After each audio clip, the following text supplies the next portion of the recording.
बात करेंगे energy flow के बारे में बेटा। कल मैंने कहा था कि हम फंक्शंस पढ़ रहे हैं इकोसिस्टम के अंदर, कि प्रोडक्टिविटी होती है, एनर्जी फ्लो होता है, डिकम्पोजिशन होता है, और क्या होता है हमारे पास न्यूट्रिएंट साइकिल होती है।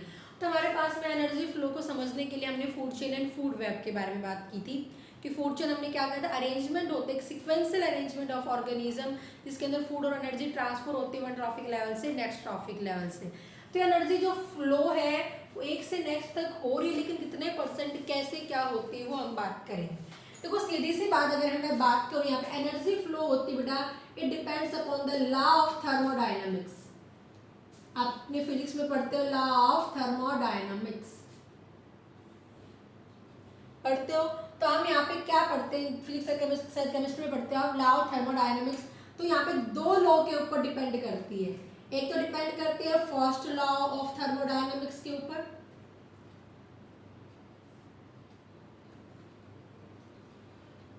और दूसरा जो डिपेंड करती है वो सेकंड लॉ ऑफ थर्मोडायनामिक्स के ऊपर, जैसे आप क्या कहते हो लॉ ऑफ एंट्रोपी भी कहते हो।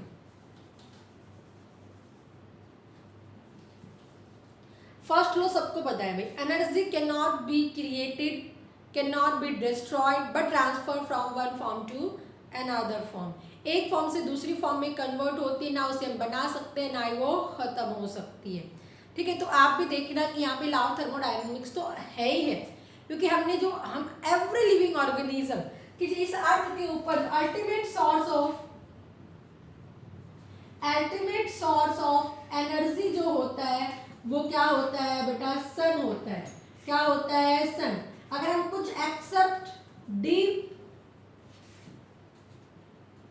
हाइड्रोथर्मल ओशियंस को अगर हम छोड़ दें, इतना ज्यादा मतलब वहाँ पे ह्यूमन बीइंग जा ही नहीं सकता लिविंग, तो वहां पे इतना ज्यादा जो डीप में होती है वहां पे अंदर से गर्म चीज निकल के आती है, उसकी जो हाई टेम्परेचर हीट, तो वहां से वो उसमें मेन एनर्जी का साधन होता है। बाकी अगर हम बात करेंगे मेन जो हमारे अर्थ पे है, ठीक, ओनली डीप यहाँ पे छोड़ देंगे, बाकी सबके अंदर अगर हम बात करेंगे sun is the ultimate source of energy.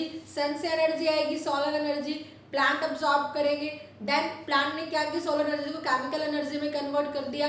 Chemical energy को कौन खा रहा है बेटा, प्लांट्स से किसके अंदर गई, एनिमल्स के अंदर गई, तो एनिमल्स ने उसे यूज करना शुरू किया, वहीं पे केमिकल एनर्जी से मूव कर रहा है, तो उसमें काइनेटिक एनर्जी के अंदर कन्वर्ट हो गई। तो एनर्जी, और उसके बाद मर जाते हैं, मरने के बाद में क्या हो गया बेटा, वो डिकम्पोजर्स के अंदर चली गई है। ठीक है, तो वहां से इसका रिवर्स बैक कभी भी नहीं होगा कि भाई डिकम्पोज दोबारा से प्लांट इस तरह से चली गई है। तो अगर हम बात करेंगे तो हमने क्या देखा कि जो एनर्जी फ्लो है, फर्स्ट लॉ ऑफ थर्मोडायनामिक्स बिल्कुल से एप्लीकेबल हो रहा है कि एनर्जी बनाई नहीं गई है कि हमने बनाई है, हमने तो कन्वर्ट होती हुई चली गई। सन से एनर्जी आ रही थी, उसको लाइट एनर्जी को किस में, केमिकल एनर्जी फिर डिफरेंट फॉर्म में जब एनिमल्स के अंदर गई, main kinetic energy potential energy के अंदर कन्वर्ट होती हुई चली गई। सेकेंड अगर हम बात करेंगे लॉ ऑफ एंट्रोपी, जिसे डिसऑर्डरनेस भी कहा जाता है। भाई देखो सीधी सी बात अगर मैं आपको बात करूं, हमने जो खाना खाया उसमें जो एनर्जी है, ठीक है बेटा, तो हमारी एनर्जी, हम खाली ये नहीं कि हमारे बॉडी को काम करने के लिए जो एनर्जी है वहाँ पे, हमने जब बॉडी को हमारा काम करा था, हमारी बॉडी की सेल डिस्टर्ब होती है, सेल क्या होती है, डैमेज होती है, तो उस सेल को रिपेयर करने के लिए हमें डिसऑर्डर क्रिएट होता है वहाँ पे भी, तो उसको हमें करने के लिए एनर्जी चाहिए होती है। ठीक है, कंटिन्यूस सप्लाई ऑफ एनर्जी, यही तो आपका लॉ ऑफ एंट्रोपी होता है, सेकंड लॉ ऑफ थर्मोडायनामिक्स, जिसे हम कहते हैं कि वो डिसऑर्डरनेस के लिए, डिसऑर्डरनेस चलता रहता है तो उसके लिए there is a continuous supply of the energy. तो हमारे इसलिए हमें इसलिए कंटिन्यूस खाना, हम खाना खा रहे हैं, हमने खाना किस लिए खा रहे, आप एक दिन खाना नहीं खाओगे आपको कैसा फील होता है, मतलब कि कमजोरी जैसा फील होता है, क्योंकि हमारे अंदर की जो सेल है वो डैमेज हुई है, वो रिपेयर नहीं हो पाती है, तो उसको फिर आपने 2 दिन खाना नहीं खाया तो आप और भी, तो उसकी चीज़ को पूर्ति के लिए जब हमारी बॉडी में जो डिसऑर्डरनेस क्रिएट हो गया है उसको मेंटेन करने के लिए क्या चाहिए होती है, हमें एनर्जी की रिक्वायरमेंट कंटिन्यूस, इसलिए हम दिन में 3 या 4 बार खा रहे हैं। ठीक है बेटा, तो ये क्या है बेटा, लॉ ऑफ एंट्रोपी होता है। अब देखो सीधी सी मैं आपको एक एग्जांपल बताऊं, आपका घर होता है, सुबह आपने अच्छे से घर को मेंटेन किया, अच्छे से बेडशीट ठीक की, उसके सोफे जो भी हमने अपने घर को अच्छे से साफ सुथरा रखा, लेकिन शाम होते होते वो घर क्या होता है, बिखर जाता है। बिखरता है नहीं भी, हम कुछ भी लगा लो, कितना भी लगा लो, घर बिखर जाता है, उसके बाद हमें दोबारा से घर ठीक कर, तो डिसऑर्डर हुआ। डिसऑर्डर का आपने ये थोड़ी ना अपने घर को आपने ऐसे ही छोड़ दिया, फिर आपको मेंटेन रखना है, अच्छा नहीं लगेगा, ये नहीं लगेगा, तो आपने अपने उसको मेंटेन रखा और आपने उसको दोबारा से काम किया। इन द सेम वे हमारी बॉडी में भी यही चलता होता है। हमारी बॉडी जो सेल्स की, टिश्यू की, ऑर्गन्स की बनी हुई होती है, वो बेचारे काम करते करते क्या होते हैं, उनके अंदर डिसऑर्डरनेस क्रिएट हो जाती है। अगर हम उसको मेंटेन नहीं करेंगे तो हम अच्छे नहीं, मतलब हमारी बॉडी काम नहीं कर पाएगी। इसीलिए हमें कंटिन्यूस सप्लाई की एनर्जी उस चीज़ को मेंटेन करने के लिए चाहिए होती है।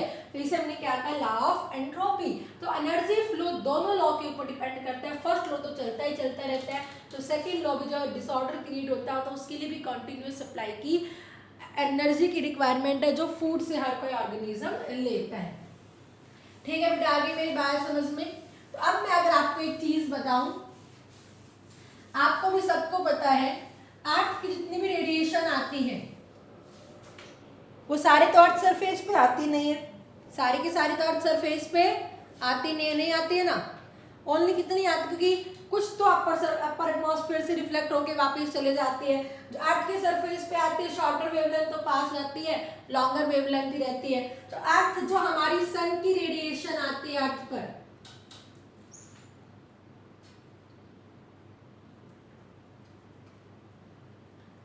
उसे हम क्या कहेंगे, इंसिडेंट रेडिएशन कहेंगे। क्या कहेंगे, इंसिडेंट रेडिएशन। जो टोटल सन की एनर्जी की ओनली कितनी होती है, 51%। तो हमारे अर्थ सरफेस पर जो आती है वो 51% ऑफ द इंसिडेंट रेडिएशन आती है। और इस इतने इंसिडेंट रेडिएशन में भी लेस देन 50% जो किसके लिए एक्टिव होती है, फोटोसिंथेटिक एक्टिव रेडिएशन होती है। ये मैंने सब आपको फोटोसिंथेसिस के अंदर बताया हुआ है। फोटोसिंथेटिक एक्टिव रेडिएशन जिसे हम पार रीजन कहते हैं, सबको पता है 400 नैनोमीटर से 700 नैनोमीटर तक जो होता है इसके अंदर व्हाइट लाइट आती है जो डिस्ट्रीब्यूट हो जाती है इसके अंदर। समझ रहे बेटा, आपसे तो क्वेश्चन पूछ सकते, पूछा गया है इवन यहाँ से।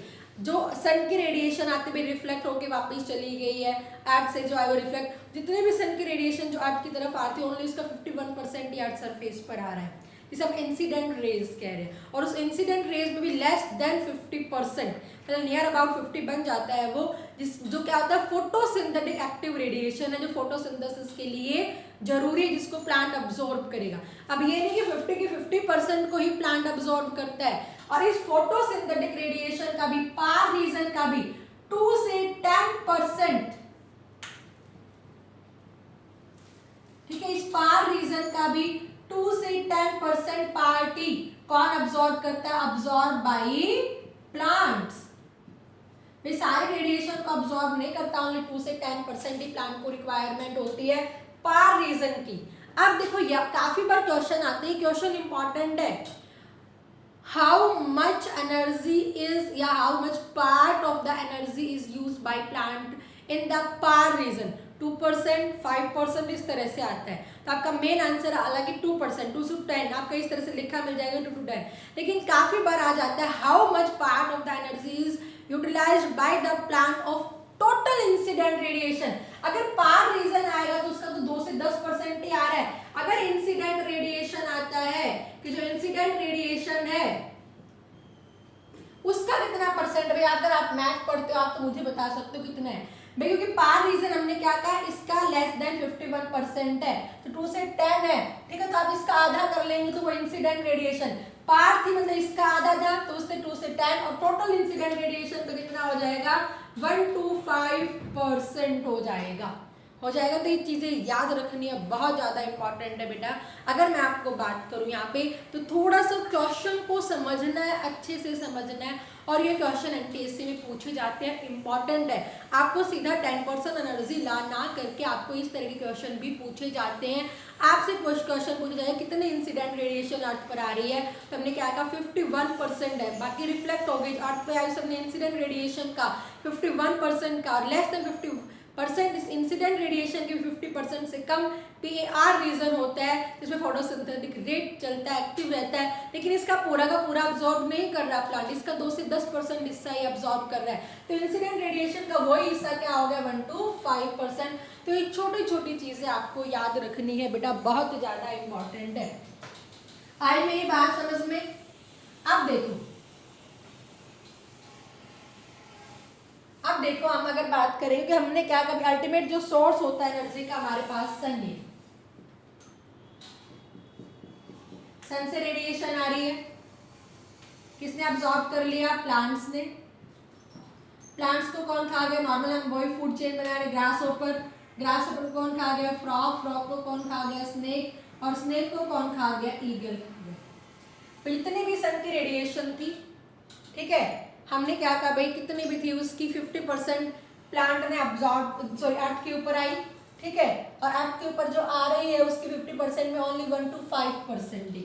तो हमने इमेजिन किया नॉर्मल, देखो अब इसकी भी आप निकाल सकते हो 10,000 जूल, तो इसकी 50% क्या हो जाएगी? 5 के अराउंड हो जाएगी, ठीक है, आप कितना निकाल सकते हो, इसमें आपसे ये नहीं निकालने के लिए पूछेंगे।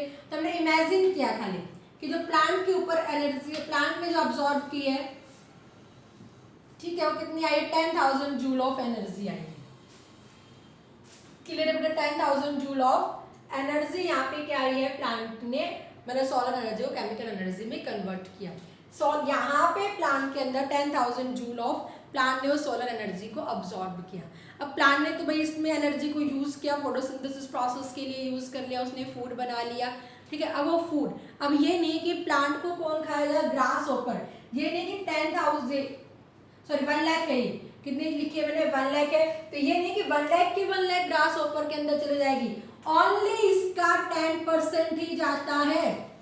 तो नेक्स्ट ट्रॉफिक लेवल में कितना जाएगा? 10%, क्योंकि प्लांट को भी वो एनर्जी की रिक्वायरमेंट होती है अपने डिफरेंट लाइफ प्रोसेस के लिए। प्लांट भी रेस्पिरेशन करता है, प्लांट भी एक्सक्रीट करता है, प्लांट भी मतलब एक तरह से अपनी 90% एनर्जी को यूज कर रहा है, जो उसे वेस्ट की उसने रेस्पिरेशन में, एक्सक्रीशन में, एक तरह से भाई एनर्जी रिलीज हुई वहां पे, तो प्रोसेस के अंदर उसने क्या किया बेटा? यूज किया है। तो ओनली 10% हिस्सा इसका किसके अंदर चला जाएगा? ग्रास ओपर के अंदर। तो इसका 10% एक जीरो कम कर देना है आपको, तो कितनी हो जाएगी? 10,000 जूल हो जाएगी। कितनी हो जाएगी? 10,000 जूल। अपना यहाँ पे मैथ का फॉर्मूला मत लगा देना भी 1 लाख का 10% निकाला फिर उसमें से सब्ट्रैक्ट कर दिया, नहीं।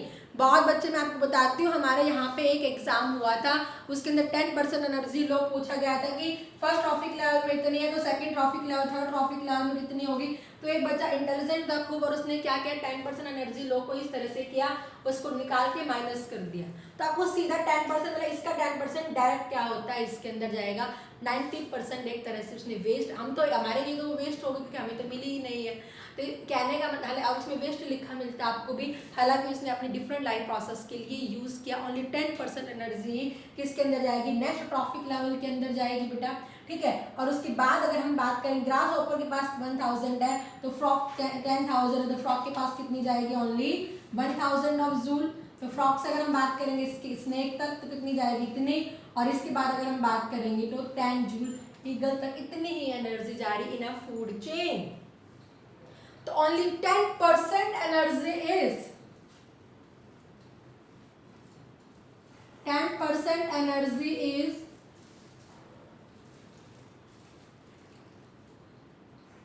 transferred from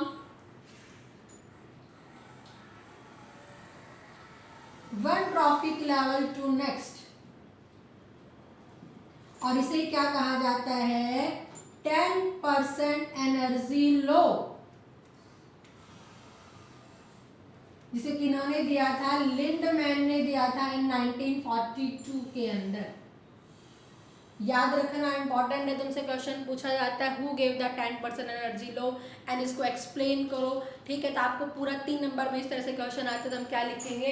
10% energy law is given by Lindeman in 1942 according to, उसने करके देखा है ये सारी चीजें, तो उसके अकॉर्डिंग उन्होंने क्या किया? Only 10% energy is transfer from one trophic level to the next trophic level, और 90% क्या करते हैं? हाँ, एक लेवल पे अपना वो वेस्ट कर देते हैं अपने डिफरेंट लाइफ प्रोसेसेस के लिए, ठीक है। इसलिए 10% एनर्जी ट्रॉफिक होती है। ट्रांसफर होगी। अब देखो अगर हम बात करें भाई, ये फर्स्ट ट्रॉफिक लेवल था, ये सेकंड ट्रॉफिक लेवल था, ये थर्ड ट्रॉफिक लेवल था, ये आपसे यहाँ से क्वेश्चन आते हैं, इस तरह से क्वेश्चन आएंगे बेटा। आपसे क्या क्वेश्चन आएंगे, if in the first trophic level the energy is 10,000 joule, what will be the energy in the fourth trophic level in a given food chain? Given food chain में फोर्थ ट्रॉफिक लेवल में कितनी होगी? तो इसीलिए आपको याद रखना है, फर्स्ट ट्रॉफिक लेवल आपको पता है प्रोड्यूसर से स्टार्ट होगा, तो ये पहला था, दूसरा था, तीसरा था, चौथा था, तो आप चौथे में हमने क्या कहा, स्नेक है, और कौन सा होगा ये भी पूछेंगे, स्नेक है, और स्नेक के अंदर कितनी हो गई है, 100 जूल ऑफ एनर्जी। जरूर नहीं यहाँ पे 5000 कर देंगे तो वहां पे कितनी एनर्जी होगी, तो इस तरह से आपसे क्वेश्चन पूछेंगे, या क्वेश्चन पूछेंगे in a given food chain, in a given food chain the third trophic level has the third trophic level has the 2000 joule of energy, then how much energy is present in the fourth trophic level and the first trophic level? तो आपको लिखना है, ये first है, ये second है, ये third हो गया, ये फोर्थ हो गया, ये फिफ्थ हो गया, तो थर्ड में कितनी, थर्ड में लिखी हुई है 2000 जूल ऑफ एनर्जी है, तो किसके अंदर पूछी थी, फोर्थ के अंदर, तो इधर तो एक जीरो माइनस कर देना क्योंकि 10% है, इधर आप बढ़ा देना, इधर एक क्या हो जाएगी 20,000, और यहाँ पे क्या हो जाएगी 2 लाख हो जाएगी, और यहाँ पे कितनी हो जाएगी, ओनली 20 जूल एनर्जी हो जाएगी। ठीक है, ऐसे नॉर्मल क्वेश्चन होते हैं, बिल्कुल भी इसमें प्लीज अपना मैथ का 10% के टोटल में से डिडक्ट नहीं करना, इसी तरह से आती है। इसीलिए हम एक फूड चेन में जो हमारा एनसीईआरटी का मेन क्वेश्चन बनता है कि why in a food chain, why there are only 4 to 5 trophic level in a food chain, trophic level in a food chain, कि 4 से 5 ही ट्रॉफिक लेवल क्यों होते हैं एक फूड चेन के अंदर, हम क्या लिखेंगे, due to 10% energy law, 10% energy law के कारण, because only 10% energy is transfer from the one trophic level to next trophic level, 90% energy is waste by every organisms, हर एक स्टेप एक ऑर्गेनिज्म अपनी यूज कर रहा है, वेस्ट कर रहा है, only 10% energy is transfer from the one trophic level to next. अगर वहां पे ज्यादा होते, इमेजिन करो ईगल को खाने वाला और ज्यादा होता तो उसको ओनली 2 जूल एनर्जी मिलती, उसको खाने वाला और कोई होता तो 0.2 जूल, मतलब आखिर में वो खाता तो जरूर लेकिन उसको एनर्जी की फॉर्म में कुछ भी चीज नहीं मिलती। इसीलिए बिकॉज एट द लास्ट आते आते if many trophic levels are present in the last there is no energy left behind, कोई एनर्जी लेफ्ट नहीं रहती, इसीलिए वो वेस्ट था, खाना भी उसका वेस्ट था। इसीलिए अगर हम बात करेंगे तो एक ट्रॉफिक लेवल में मैक्सिमम हम कितनी रख सकते हैं, 4 to 5 ट्रॉफिक लेवल ही रख सकते हैं फूड चेन में। याद रखना इंपॉर्टेंट है बेटा, according to this food chain, ये मत कहना भाई स्नेक 4 फ्रॉग खा जाएगा, खाता है, हम भी खाते हैं फ्रूट, हम बार बार खा रहे हैं, उस एनर्जी के लिए खाते हैं, लेकिन इन अ गिवन फूड चेन के अकॉर्डिंग हम बात करेंगे, जो लास्ट वाला खाता तो पॉइंट में एनर्जी चली जाती है जो ना के बराबर होती है। ओके बेटा, क्लियर है सारे बच्चों को? आगे मेरी बात समझ, तो ये याद रखना। फिर क्वेश्चन आता है कि जो एनर्जी का फ्लो होता है,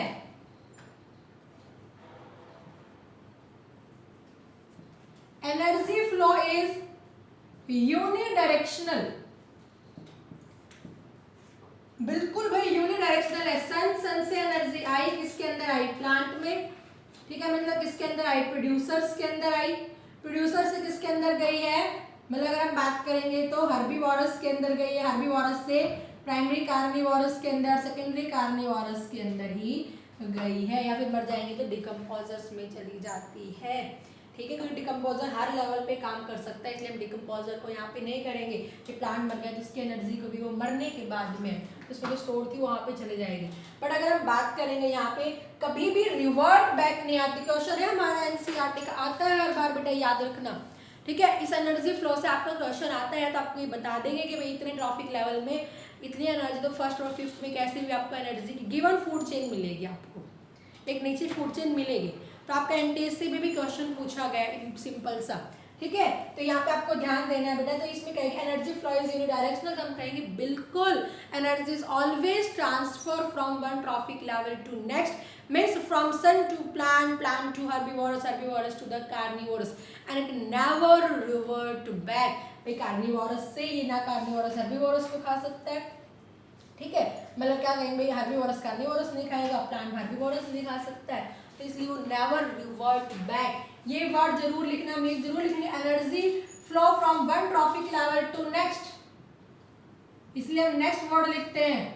नेक्स्ट के अंदर जाती है means from producer to consumer and never revert back, कभी भी वापस नहीं जाएगी। Means from consumer to producer, कभी भी वापस नहीं जाते हैं। प्रोड्यूसर टू सन, कभी भी वापस नहीं जाते। इसलिए जो फ्लो ऑफ एनर्जी होती है वो हमेशा क्या होगी, एक ही डायरेक्शन में फ्लो करेगी, यूनि डायरेक्शनल में फ्लो करती है।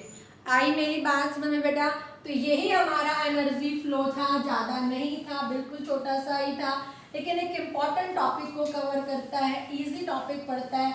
तो अगर हम बात करें बस इसमें, बाकी तो आपको as it is 10th class के अंदर है आपका, लेकिन जो मैंने आपको स्टार्टिंग में चीज़ें बताई वो आपके बुक्स के अंदर नहीं मिलेगी, थोड़ी हाई लेवल 12th क्लास के अंदर मिल जाएगी आपको। तो आपको याद करना है टीएससी पॉइंट के ऊपर, तो किसके ऊपर डिपेंड करते हैं बेटा? दो लॉ होंगे, लॉ ऑफ थर्मोडायनामिक्स के ऊपर, एक तो फर्स्ट लॉ के ऊपर और एक सेकंड लॉ के ऊपर। और मेन हमने क्या था, एंट्रोपी में कंटिन्यूस सप्लाई करने के लिए हमें एनर्जी की रिक्वायरमेंट है ही है, इसीलिए हम फूड खाते हैं रेगुलर इंटरवल के बाद। हम दिन में 3 या 4 बार हर एक ऑर्गेनिज्म को फूड खाना पड़ता है अपनी एनर्जी के लिए, तो हमारे अंदर डिसऑर्डर मेंटेन हो जाती है। तो सेकंड लॉ ज़्यादा इंपॉर्टेंट पड़ता है, फर्स्ट तो होना ही होना है, हर चीज़ के लिए होना है, ठीक है बेटा। फिर हमने क्या कहा, जो भी सन की रेडिएशन आती है उसका ओनली 51% ही क्या है, इंसिडेंट अर्थ की सरफेस पे पहुंच रही है। इसमें अगर हम बात करेंगे less than 50% of the incident radiation का पार रीजन कहलाया जाएगा, फोटोसिंथेटिक एक्टिव रेडिएशन कहलाया जाएगा, ठीक है, जिसमें फोटोसिंथेसिस होगी।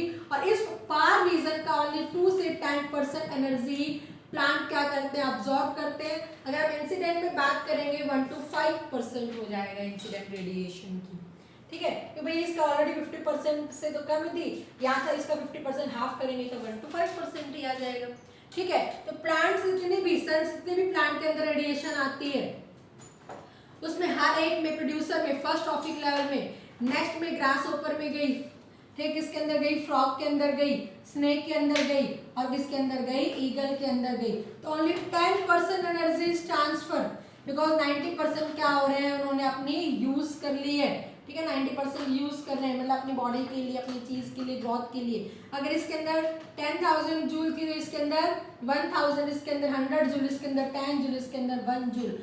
इसीलिए हम एक फूड चेन के अंदर मैक्सिमम 4 या 5 ट्रॉफिक लेवल ही रखते हैं। क्यों रखते हैं? बिकॉज लास्ट में आते आते नो एनर्जी लेफ्ट बिहाइंड, तो वेस्ट ही होता है, उसका खाने कोई फायदा ही नहीं होता है। और this 10% energy law is given by Lindeman in 1942 के अंदर, नोबेल प्राइज मिला हुआ इसको। और समझ में कि इन्होंने सारी चीजें कैलकुलेट की है, करके देखी हुई है बेटा, ओके। तो इसे याद रखना है आपको, ठीक है, क्लियर है ना सारे बच्चों को? तो इसका आपको याद रखना है। तो इन्होंने क्या किया बेटा, ये 10% एनर्जी लो दिया। फिर अगर हम बात करेंगे यहाँ पे, ये हो गया। और एनर्जी फ्लो जो होता है हमेशा कैसा होगा, यूनि डायरेक्शनल होगा, क्योंकि energy always flow from sun to producer, producer to consumer and never revert back, कभी भी वापस नहीं जाती है, ठीक है बेटा। इसको जरूर याद रखना, इंपॉर्टेंट है ये। तो ये हमने क्या करवाया, एनर्जी फ्लो के बारे में करवाया, इजी है। कोई भी आपको लिखा मिलेगा इन अ गिवन फूड चेन, और इसीलिए आपको याद रखना है, ये आपको काफी बार मिल जाएगा कि प्राइमरी कंज्यूमर में इतनी है तो उसके अंदर कितनी होगी, तो आपको पता होना चाहिए भाई यही प्राइमरी कंज्यूमर है, ग्रास ऊपर में इतना है। तो आपसे क्वेश्चन, इसीलिए मैंने आपको बताया वो सारी चीज़ें याद रखना है कि ट्रॉफिक लेवल में सीरियल कहाँ से शुरू होगी, पहले नंबर से ही, फर्स्ट सेकंड थर्ड, और ये प्रोड्यूसर था, ये कंज्यूमर यहाँ से स्टार्ट हो रहे हैं, ये हार्बिवोरस और कार्निवोरस फिर यहाँ से शुरू हो जाएंगे। तो आपसे क्वेश्चन कैसे भी मोड़ तोड़ के दे सकते हैं कि इसके पास इतनी एनर्जी है कंज्यूमर, तो उसके पास कितनी एनर्जी होगी, ये ऐसे क्वेश्चन ज़्यादा आते हैं, ठीक है बेटा। Okay bye.